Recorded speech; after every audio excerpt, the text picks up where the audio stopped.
फैसल मांडा साहब। बहुत शुक्रिया चेयरमैन साहब आपका।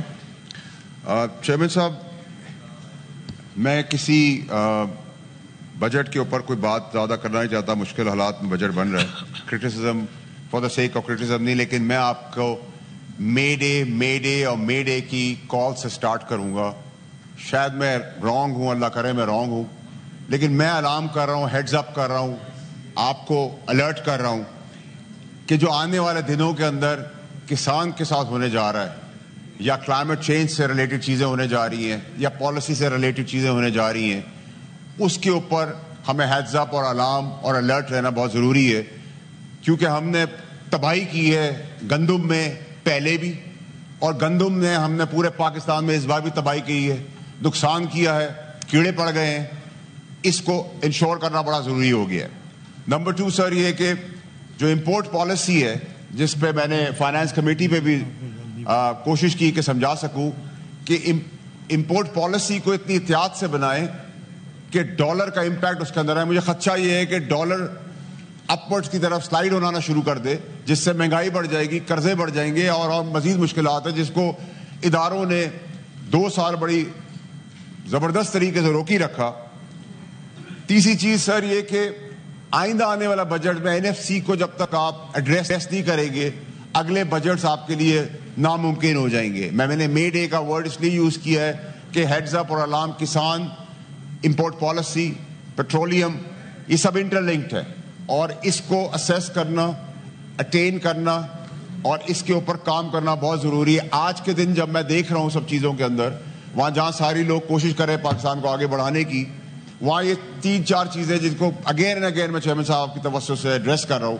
अगेन मेरा है कि फार्मर्स, किसान की पॉलिसी क्लाइमेट चेंज को मद्देनजर रखते हुए और उनकी मजीद आने वाली मुश्किलात जो मैं देख रहा हूं, शायद मैं गलत हूं, और जो गंदम के साथ खिलवाड़ हो रहा है, फूड सिक्योरिटी का एक पाकिस्तान के अंदर मसला मुझे नजर आ रहा है आगे, और इंपोर्ट पॉलिसी के ऊपर बहुत अग्रेसिव स्टांस दिया जा रहा है।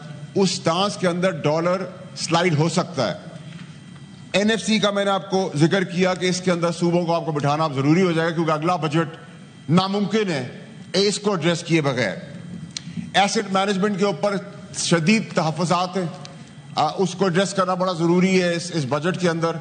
पेंशनर्स का बहुत इंपॉर्टेंट इशू है, उसको बहुत डेलिकेसी और बारीक बीनी से देखना जरूरी है कि उसको किस तरह एड्रेस किया जाए, हैपहैज़र्ड तरीके से हम ना जाएं। इसी तरह सर प्रॉपर्टी में मैंने रिक्वेस्ट की थी कि 7E का जो टैक्स है उसको हटा दिया जाए। उसकी वजह से एक प्रेशर आया हुआ है प्रॉपर्टी के ऊपर। सेलर का आपने टैक्स बढ़ा दिया है, बायर का कम कर दिया तो ऑफसेट हो गया, तो उससे भी कोई फायदा नहीं होना, उसको भी एड्रेस कर रहे हैं। रीट को 99A जो उसकी शिक है उसको मजबूत करें ताकि इकोनॉमी डॉक्यूमेंटेड हो, प्रॉपर्टी उठे, फ्लाइट ऑफ कैपिटल जाना रुक जाए। इन सब चीजों को कलेक्टिवली चेयरमैन साहब आपकी सरबराही में हमारी बड़ी इंपॉर्टेंट पोजीशन है जिसमें हमें करना है। आखिरी 2 चीजें ये कि FBR चेयरमैन साहब लंगड़ाल साहब बहुत नेक नियति से काम कर रहे हैं, कोशिश कर रहे हैं, साफ गो आदमी है, ब्लंट बात करते हैं, जब गलत होते हैं पीछे हट जाते हैं, हम गलत होते हैं हम पीछे हट जाते हैं। हमने उनको भरपूर ताउन किया है, उनको गाड़ियां भी 1000 दे दी है, 1087 गाड़ियों का भी हमने लेटर 1 घंटे में विड्रॉ करके उनको दिया। कंपटीशन उन्होंने क्रिएट कर दिया, डिस्काउंट ले लिए, करोड़ों रुपए का फायदा फाइनेंस कमेटी की वजह से हुआ, वो उसका हिस्सा नहीं थे, उन्होंने उसको एड्रेस किया। फाइनेंस मिनिस्टर भी बड़ी कोशिश कर रहे हैं नेक नियति से। हमारा काम अभी ट्रीटमेंट गवर्नमेंट को नहीं कर रहा है कि हम करते रहे, पाकिस्तान की ओवरऑल सिचुएशन के अंदर हमने इसको आगे बढ़ना है।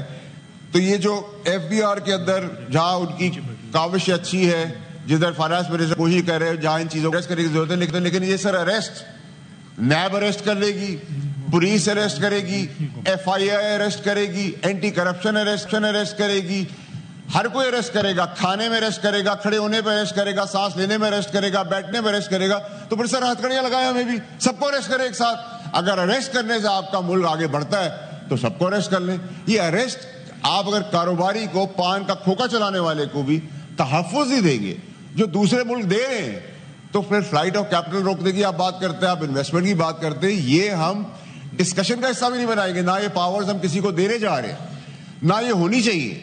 इन सब चीजों को सर बड़ा कलेक्टिवली चेयरमैन साहब آپ کی سربراہی میں سینٹ کے سارے ہاؤسز کے اندر. یہ بڑا امپورٹنٹ ہے, اور یہ جو میں الارم, ہیڈز اپ, الرٹ آپ کو جاری کر رہا ہوں, ان کو بڑا اسپیسیفکلی آپ کو دیکھنا پڑے گا, کیونکہ آئندہ آنے والے دنوں میں مجھے نظر آ رہا ہے, شاید اللہ کرے میں غلط ہوں, لیکن ابھی تک تو اللہ کی مہربانی میں ہر جگہ ٹھیک ہی رہا ہوں, اور شاید ٹھیک اس لیے رہا ہوں چیئرمین صاحب کہ مجھے جو ٹریننگ ملی ہے سیاست کی, اس میں مجھے ٹریننگ میں پہلے میں خوش نصیب رہا کہ مجھے خان صاحب سے ملی, پھر میں خوش نصیب رہا کہ مجھے زرداری صاحب سے ملی, اور اب مجھے گرو مولانا صاحب سے مل رہی ہے.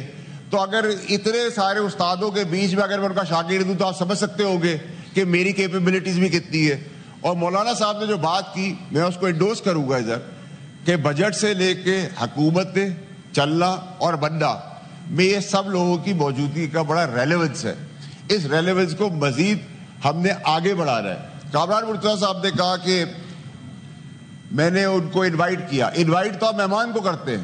میں نے مولانا صاحب, زرداری صاحب, فار دیٹ میٹر خان صاحب, میرا گھر کراچی ہو, اسلام آباد ہو, دنیا کے کسی کونے میں ہو, آپ سب کے لیے کھلا ہے اور کھلا رہے گا, اور میں کھڑا رہوں گا ہمیشہ آپ لوگوں کے ساتھ.